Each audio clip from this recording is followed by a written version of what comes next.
Olá, você está acompanhando o podcast Pontos e Vistas de número 60, que tem uma proposta encaminhada pela OAB de São Paulo no sentido de tratar os temas do direito e da justiça com um pouquinho mais de profundidade. É o que falta para nós, né?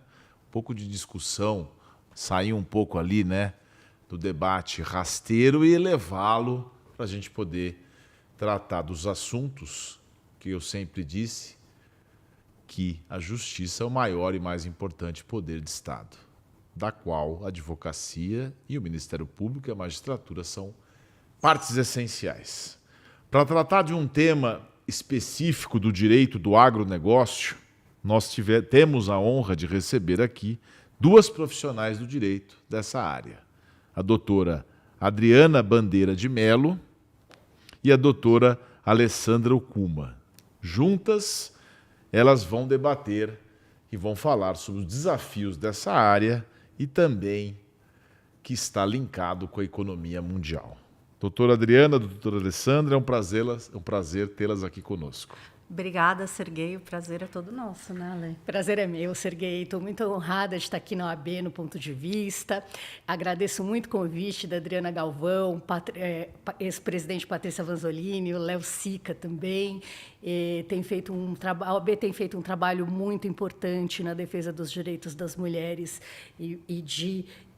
da classe das prerrogativas dos advogados também. Legal. Vocês estão de parabéns. A sua formação, a sua área é tributário? Sou tributarista, trabalho com direito tributário há já quase 30 anos. Sempre trabalhei na advocacia, então não tenho nenhuma experiência de carreira pública e gosto muito. E, assim, foi uma felicidade me encontrar no direito tributário. Então, segui carreira acadêmica, mestrado, doutorado, livros.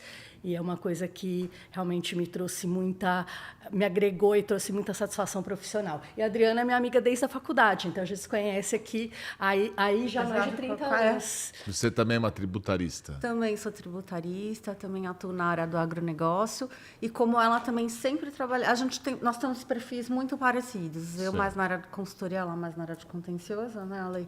Mas sempre mais de 30 anos na área da advocacia tributária e na área do agronegócio também. Então começa então com você, doutora Adriana. Fala um pouquinho do que define o direito do agronegócio. E se vocês tiverem alguma divergência, até é bom para nós também, viu? Vocês podem explaná-la. Olha, o que eu vivo muito, a Ale sabe, né? Por várias circunstâncias eu vivo muito no meio do agronegócio, né? E o que eu acho que é interessante é falar que o conceito de agronegócio que existe hoje, né? Que se usa, o melhor conceito, é um conceito que não é jurídico, né? Ele é um conceito que foi criado em 1950 em Harvard pelo professor Ray Goldberg e pelo professor John Davis e foi importado para o Brasil na década de 1990 pelo Ney Bittencourt de Araújo. Né? E o que é mais legal, que eu acho que é muito difícil a gente ver que hoje as pessoas não entendem no agronegócio, é entender que agropecuária é uma coisa, agronegócio é outra coisa, entendeu? E o conceito de agronegócio é um conceito que ele envolve o antes da porteira, o dentro da porteira e o depois da porteira, né? Tá. Então, antes da porteira são todas as atividades e a reunião de todos os fatores de produção que vão levar à atividade agropecuária de dentro da porteira. Então, o que a gente está falando? A gente está falando na produção de insumos, bioinsumos, sementes, capim, semente para plantar capim, tudo aquilo que você vai utilizar para formar uma área de produção rural, de uma atividade rural.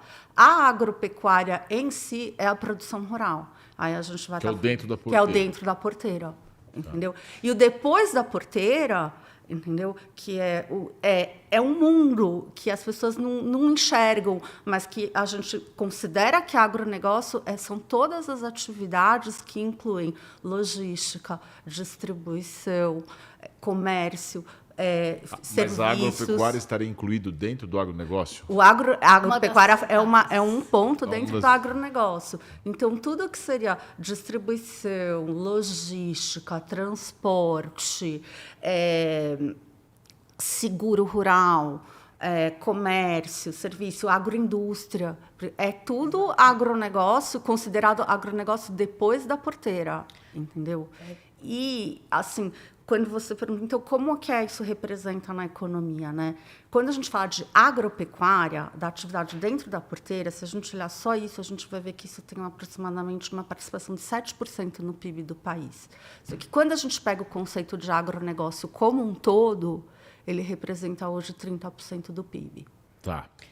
Por isso essa diferença. E fala um pouquinho, e por que as pessoas identificam tanto o agronegócio como algo assim, de um viés mais elitista, de uma corrente mais de direita, porque tem muito dinheiro?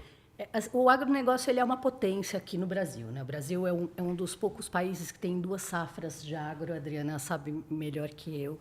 E como tem essa cadeia enorme, e ele pode terminar muito na exportação, né? É um setor que realmente ele tem uma representatividade muito grande. Então, o Brasil é o maior exportador de soja do mundo, o ano passado foi o maior exportador de milho, é o maior exportador de café, de cana-de-açúcar, de carne suína, carne de frango e carne bovina. Então, são commodities muito importantes e todo esse ciclo que compõe a cadeia de agronegócio, ele gera muitas receitas. Mas o agronegócio ele ainda tem o domínio daquela empresa familiar, daquele produtor rural que explora aquela economia de um jeito menos profissionalizado. Tá? E isso a gente vai voltar a falar quando a gente que eu fiquei imaginando, né? A fazenda, porque porteira é uma fazenda, ou uma atividade agrícola, né? Uma propriedade eu da fiquei imaginando rural. que essa empresa, essas agrícolas é que seriam as menores.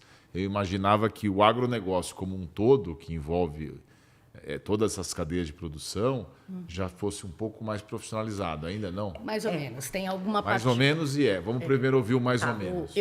Pelo último estudo que eu tinha visto, que eu vi, 97% dos produtores rurais ainda concentram isso na pessoa física e ainda atuam ali como uma empresa familiar e não como uma pessoa jurídica profissionalizada.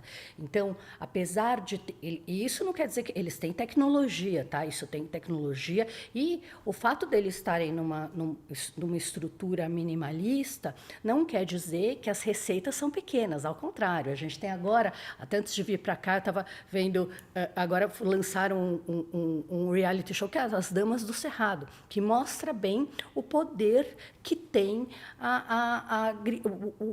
essa atividade rural e as receitas que eles trazem. Então, Goiás está sendo chamado ali, né, eles mostram ali as damas da sociedade de Goiás, que tem um poder aquisitivo altíssimo, que muitas vezes comandam os seus próprios negócios, mas é uma estrutura ainda rudimentar, não é uma estrutura empresarial como a gente tem, né, como tem em grandes indústrias. Entendi. Então, eu acho que tem essa diferença. Você disse, Adriana, que isso começou em 50, veio para cá só em 90. Né? O conceito de agronegócio foi desenvolvido nos Estados Unidos. Você concorda com a definição dela, do estágio atual de profissionalização, e se lá, em outros países, isso está mais avançado? Não, Estados Unidos, sei lá, Europa? Eu tenho uma visão um pouco diferente, na verdade. O que eu acho que o Brasil, ele tem vários agronegócios. Eu lembro do Roberto Rodrigues, né, que eu convivo muito sempre falando, né? Você tem um agronegócio que o Brasil é o primeiro, é o país... Rodrigues que foi ministro. Tá. Você tem um agronegócio que o Brasil é líder mundial, que é um show de tecnologia, é um show de empreendimento. A gente brilhou na COP30 agora, a gente tem a Embrapa, a gente tem um show de coisas. Esse agronegócio brasileiro ele se desenvolveu a partir do final da década de 70 até hoje, nos últimos 50 anos, entendeu? Só que a grande evolução desse agronegócio super tecnológico, que é o primeiro do mundo, que o Brasil é exemplo do mundo, é responsável pela alimentação do planeta hoje em dia, é um agronegócio que ele é dominado ainda por uma elite, por o grosso dessa tecnologia e o grosso do bom agronegócio, esse agronegócio rico, ele está na mão de 5% do setor. 95% do setor da produção rural familiar é uma produção rural pobre. A gente é responsável Pobre. pela alimentação do mundo mesmo? A gente é o terceiro país maior exportador do mundo. A gente é responsável, a gente é a tecnologia de ponta na agricultura tropical. O primeiro país que aprendeu a fazer agricultura tropical no mundo. Todos os outros países da África subsaariana, que é o futuro da agricultura no mundo, a China, todo mundo depende da nossa tecnologia de agricultura tropical. Já pegando um gancho, porque assim, a gente sabe que existe você continua, por favor, existe o financiamento. Sim. Se 5% controla, imagino que o financiamento também vá para esse setor. E como é que a gente melhora e equilibra isso? Então, um dos responsáveis, eu acho que o financiamento no setor do agronegócio, ele é muito interessante, porque, por um lado, o Brasil, com o Plano Safra, que é um plano de financiamento público muito bom, que todo ano a gente vê chamada, o Plano Safra 2024, o Plano Safra 2025, ele sempre financiou muito toda essa virada do agronegócio brasileiro. Só que, dos anos para cá, ele chegou a ser 90%, depois ele virou 50% de participação na produção do agronegócio. E hoje, basicamente, se você olhar a estrutura do agronegócio brasileiro, você tem 1/3 de financiamento público, 1/3 de financiamento privado e 1/3 do que a gente chama autofinanciamento, que são os próprios produtores que se autofinanciam. Entendeu? A estrutura de financiamento do agronegócio ela é feita dessa forma. E, cada vez mais, a gente está tendo mais possibilidades para entrar com o financiamento privado, que é o financiamento via mercado de capitais.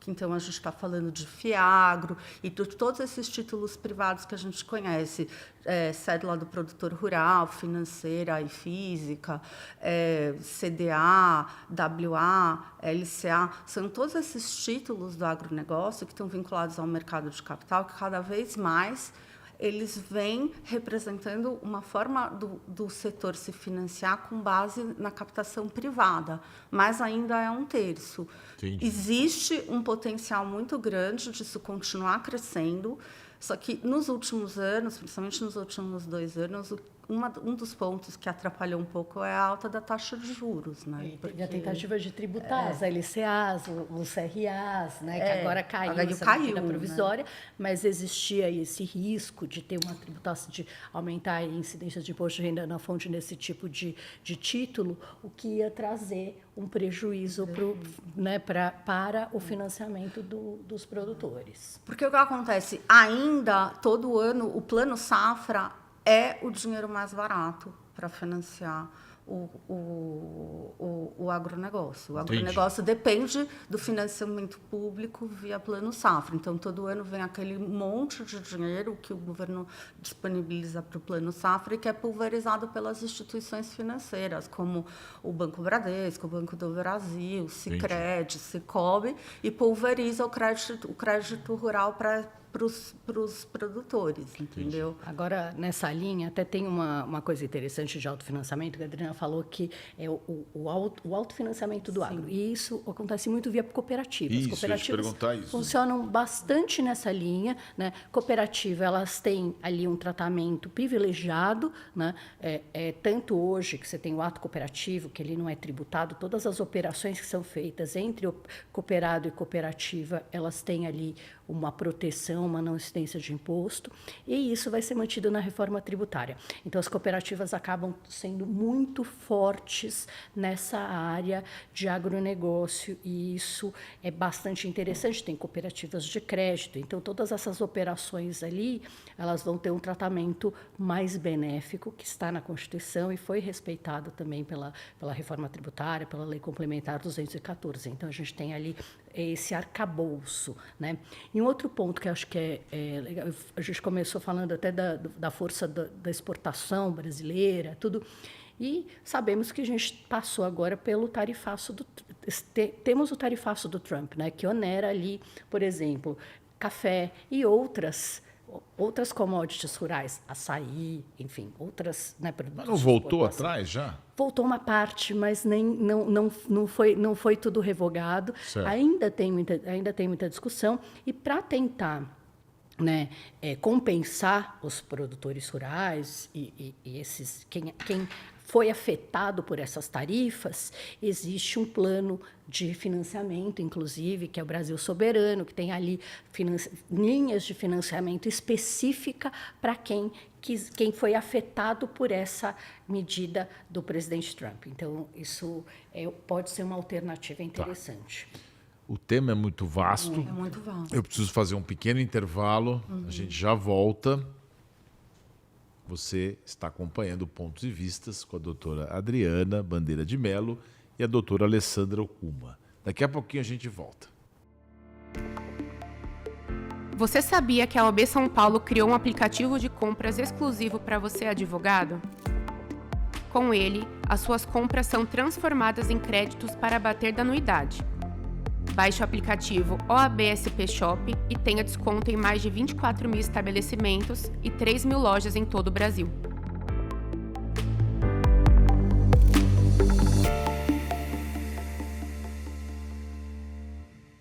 Voltamos a apresentar o Pontos e Vistas, que hoje trata do agronegócio, direito do agronegócio. Doutora Adriana, nós estávamos falando agora há pouco sobre, a doutora Alessandra falou do tarifaço.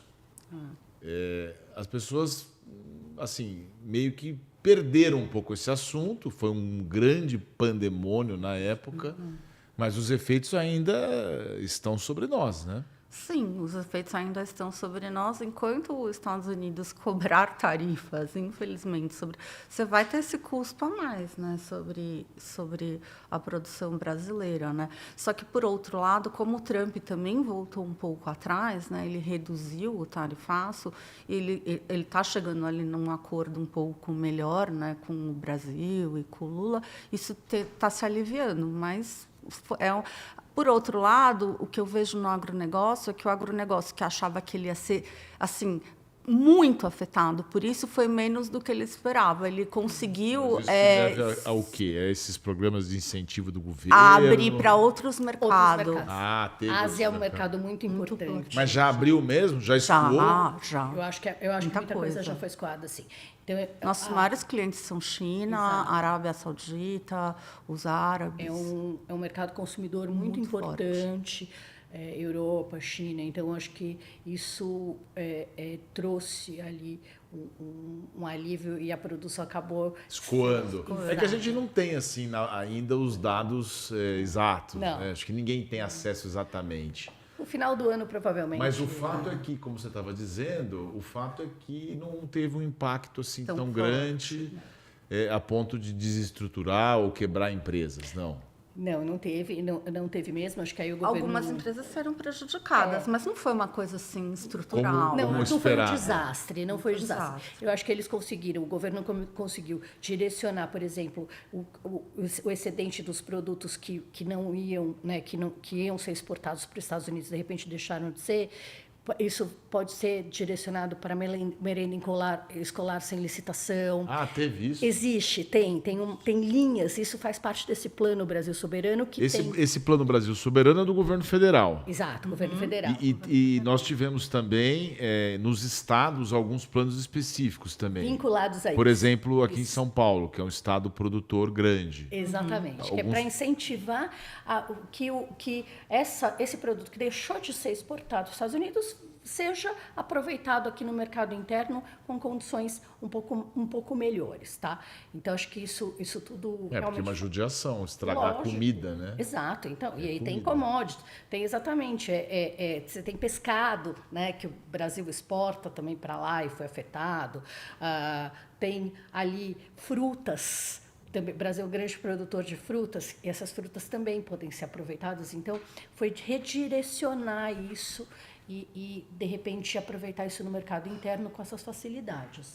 O que eu acho que foi muito surpreendente para o próprio Trump é porque o Brasil realmente é um produtor muito forte, ele só perde para os Estados Unidos, né? Ele é o segundo ou terceiro produtor e o maior produtor de soja do mundo, né?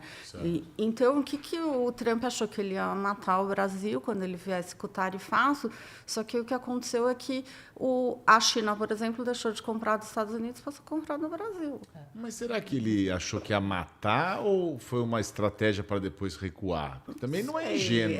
Mas ele não achou que ele fosse ter, ele teve que recuar para poder, senão ele estava perdendo o mercado Mas dele ele já sabia o tamanho do mercado do Brasil, ou não?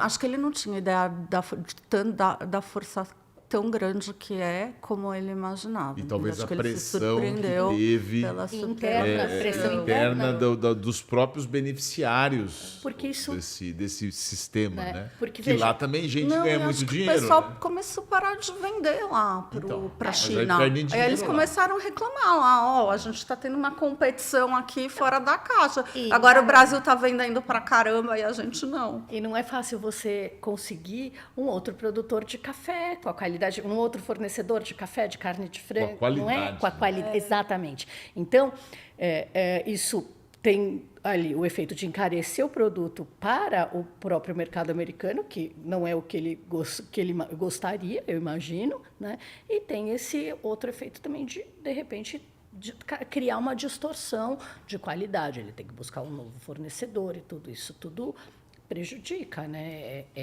Causa ali uma instabilidade e acho que realmente ele não imaginava enfrentar o tamanho resistência, da resistência. né? Vocês têm essa leitura para entender como é que isso acomodou de uma certa forma? Foi por conta de todos esses fatores? O tamanho do mercado, o dinheiro, sobretudo a questão financeira? O Brasil é muito Acho que forte no agronegócio. Foi o que mais pesou. Com certeza, com certeza. E o Brasil é uma potência no agronegócio mundial.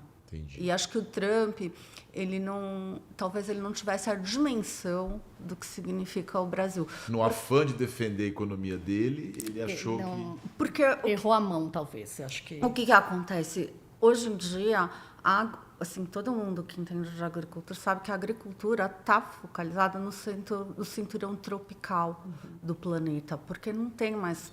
O que tinha de terra ali no clima temperado, que também permite menos safras, não é mais tão relevante a nível de competitividade mundial. Lá fora só tem uma safra por ano? Aqui tem duas. Duas, se não, Safra, não três. Você tem a safrinha também aqui. Quer dizer que a gente tem 3 colheitas anuais. Isso é um privilégio por conta do trópico. Da agricultura tropical. E o que acontece? O Brasil foi o primeiro país a desenvolver tecnologia suficiente para plantar em terras tropicais, porque elas tendem a ser um pouco mais inférteis. Entendi. E você precisa de uma mecânica de correção do solo via fertilização. E aquela malfadada teoria dos trópicos é horrível, né? Porque fala que para baixo do trópico não tem país desenvolvido. E realmente tem mais problemas, né? Mas é onde o clima é melhor. Agronegócio é onde a faixa do planeta que vai sustentar o mundo. Falando em sustentação, aí é um ponto importante, que esse assunto ele tem várias facetas. Como é que a gente, num momento de crise, para apagar o incêndio, as pessoas até esquecem de sustentabilidade, né? Porque um Deus nos acuda. Mas como é que a gente linka o direito do agronegócio, adaptando as exigências, os critérios de sustentação planetária? Como é que é isso? Cada vez mais, né? Porque acho que hoje todo o agronegócio está ligado à política climática de meio ambiente, né? É uma ligação direta. Mas está sendo respeitado isso? Olha, mais do que a gente imagina. Eu vejo assim que a COP e o agronegócio nadou de braçada em matéria de tecnologia, em matéria... Não sei se você sabe, mas o Brasil ele criou um programa de bioinsumo que a Maria Ângela Hungria ganhou o equivalente ao Prêmio Nobel da Agricultura. Quem é Maria Ângela Hungria? É uma pesquisadora da Embrapa que criou um trabalho. Eu vi alguma coisa. Ela ganhou o Prêmio Nobel. E você fala do insumo, isso aí é tipo agrotóxico? É que não é mais... Por exemplo, você tem o fertilizante químico e você tem o fertilizante que é feito com ativos biológicos. Foi o que ela, né? Que ela criou toda essa sistemática. Ela pesquisou muito menos. Ela pesquisou e criou um sistema assim, de produzir em larga escala biofertilizante, bioinsumo para agriculturas tropicais. É uma tecnologia de ponta que é brasileira e que está sendo exportada, né? E a gente também tem a maior fonte de energia renovável do planeta. Fala um pouquinho. É impressionante. Assim, energia eólica, solar. Agora a gente tem ali, né, o hidrogênio verde. Existe um polo produtor de hidrogênio verde no Ceará.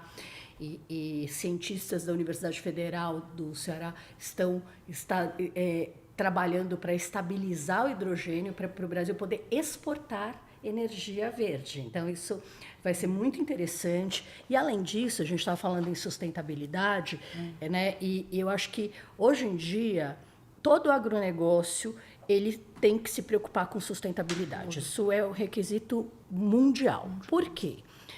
Existe um acordo entre os maiores consumidores, né, compradores, tradings de soja, que é a moratória da soja, que eles não compram uma soja que não tenha uma certificação, que não seja produzida numa área que não houve desmatamento. Tá?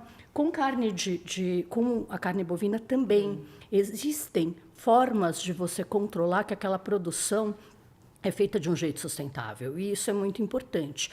Por quê? Porque se o produtor de soja, ele tem ali uma quantidade de terra, faz um cálculo do quanto ele pode produzir, né? Ele não pode vender mais do que aquilo que a terra dele permite.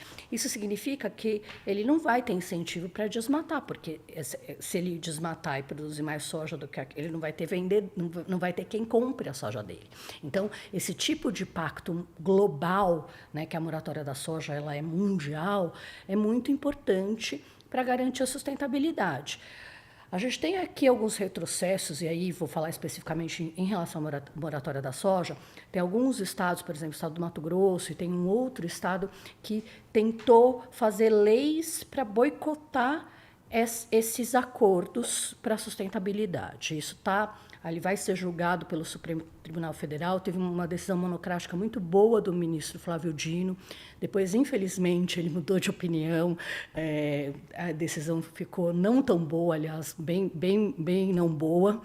Mas é muito importante ter esse pacto global. Por quê? É lógico que os produtores de soja, às vezes, eles querem, né, forçar, né, e pegar terras, desapropriar terras ou pegar terras que são ali de floresta para tentar produzir mais. Agora, se você tem esse pacto global, é justamente para prevenir isso, para garantir que aquela soja tenha uma origem que é uma terra que não houve desmatamento, que não tem, né, o gado também criado de uma forma que não tem o impacto ambiental negativo. Então, isso acho que é muito importante a gente trazer, porque é uma forma de controle para a gente preservar isso, porque, óbvio, a gente está falando aqui, né, de biomas muito importantes. Nós tivemos uma votação de bioma recente também no Congresso, que foi feita meio que impressão política. O que teve? Teve a florestal.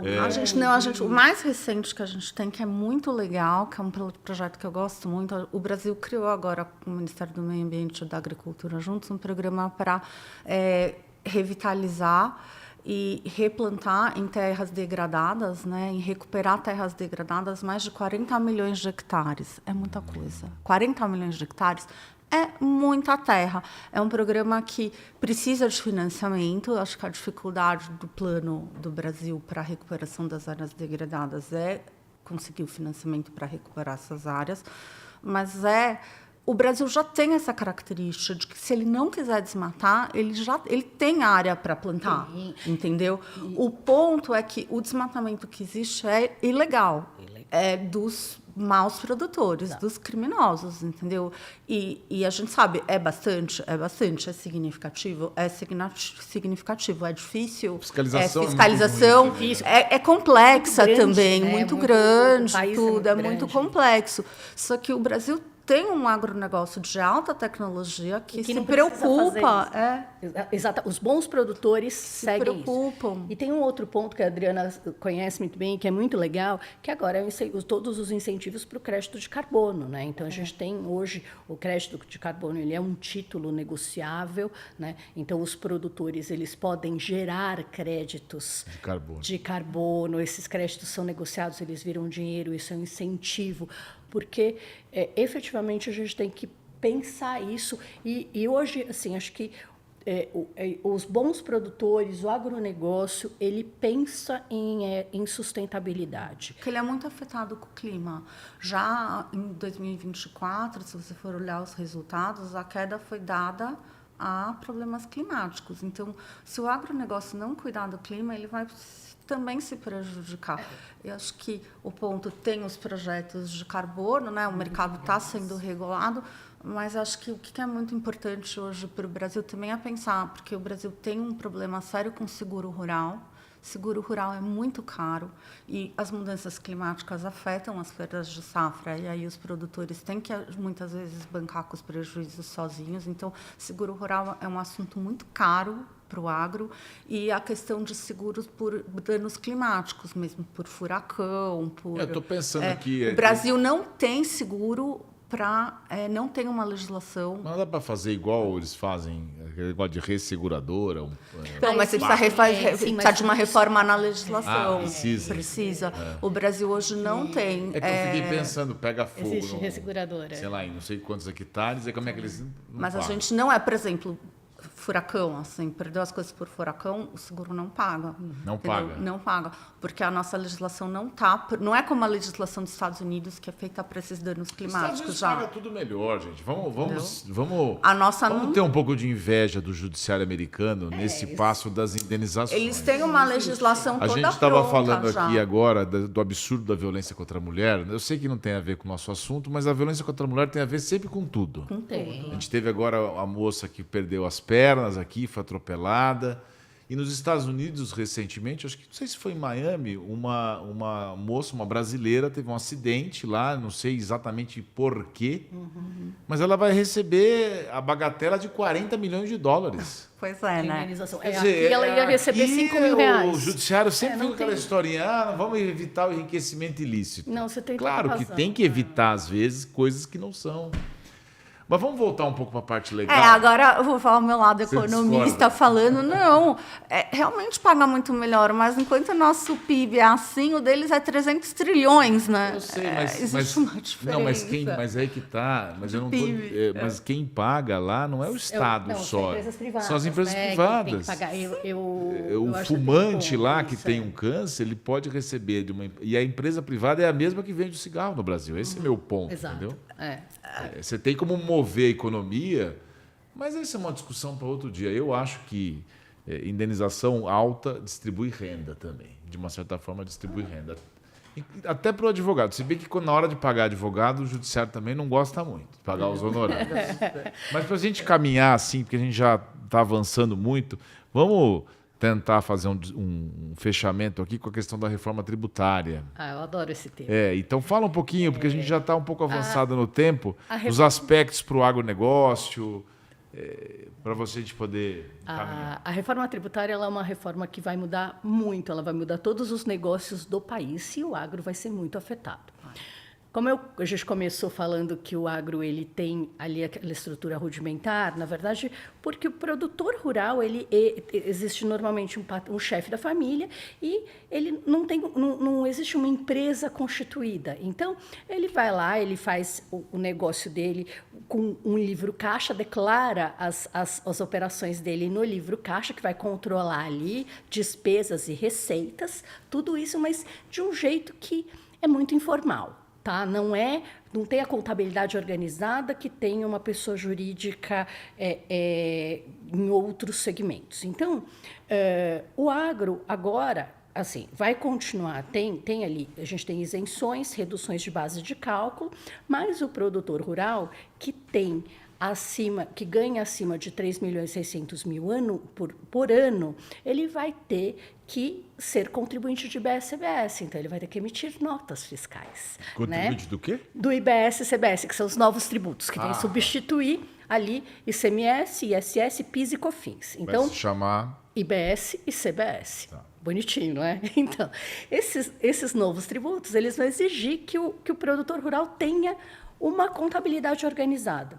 E ele vai ter que fazer isso. Então, a Receita Federal vai poder tracear. A reforma tributária está muito calcada em tecnologia. O banco de dados vai ser compartilhado entre União, estados e municípios. Hoje a gente tem ali, né, o PIS/COFINS é da União. Os estados não sabem o que acontece nessas declarações de PIS e COFINS. O ICMS é do estado, o município é ISS, e eles não se comunicam. Quando tiver um banco de dados só, isso vai ser compartilhado, isso vai evitar sonegação. Então, vai ser muito interessante e vai depender de uma tecnologia muito organizada para ter isso, né? O produtor vai ter que emitir nota fiscal, então ele vai ter que ter uma contabilidade mais organizada, ele vai ter que ter os contratos dele bem feitos. Entendi. Ele vai precisar de um contador para fazer declaração de imposto de renda dele, que não vai ser mais fácil como é hoje, porque a gente tem muitas mudanças nesse segmento. Você acha que eles vão conseguir? Tendo em vista Eles que vão ter que outro conseguir. setor está bem forte. É que eu acho que existe uma questão aqui que eles vão ter que conseguir, porque agora vai ser creditável, né? A não cumulatividade ampla. Então, o comprador, o cliente, ele vai querer crédito de IBS e CBS, ele vai exigir o comprovante de pagamento do imposto, senão ele não toma o crédito. E aí o produtor rural vai ter que se organizar muito bem, porque, inclusive, ele vai ter que decidir se ele vai ser contribuinte pelo modo cheio ou se ele vai ser contribuinte... como fala? Não contribuinte, que aí ele passa um crédito presumido. E assim, para isso ele vai ter que se planejar, ele vai ter que procurar um contador, vai ter que contratar ali alguém. Não tem como. O contador vai ter que se preparar também. Sem dúvida, isso vai ser um grande... Porque não dá mais, não cola mais essa coisa de colocar a culpa no contador. Mas como existe essa diferença entre crédito presumido, que é um valor fixo, e o crédito, o volume total do crédito, se você é contribuinte, o valor total do crédito que você está pagando, isso vai afetar muito o cliente dele. Entendi. Então, isso vai obrigar o produtor rural, ele não vai ter muito como escapar. A reforma ela vai pegar sempre os dois lados da cadeia, entendeu? Nesse aspecto, e ela vai obrigar todo mundo a se regularizar. Positiva na questão do agronegócio. A gente gosta, né? Assim, eu gosto da reforma tributária como um todo. Eu acho que o agronegócio ele vai ter que mudar a cara, vai ter que se profissionalizar, mas os pleitos das grandes, né, associações de agro, sociedade rural, do CNA, eu acho que eles foram muito ouvidos pelo Congresso. A gente tem ali, né, não foram atendidos em tudo, então a situação vai... se você comparar o cenário reforma tributária e reforma, não vai ser exatamente a mesma coisa, vai piorar um pouco, mas eu acho que vai ser uma evolução positiva até para eles se profissionalizarem.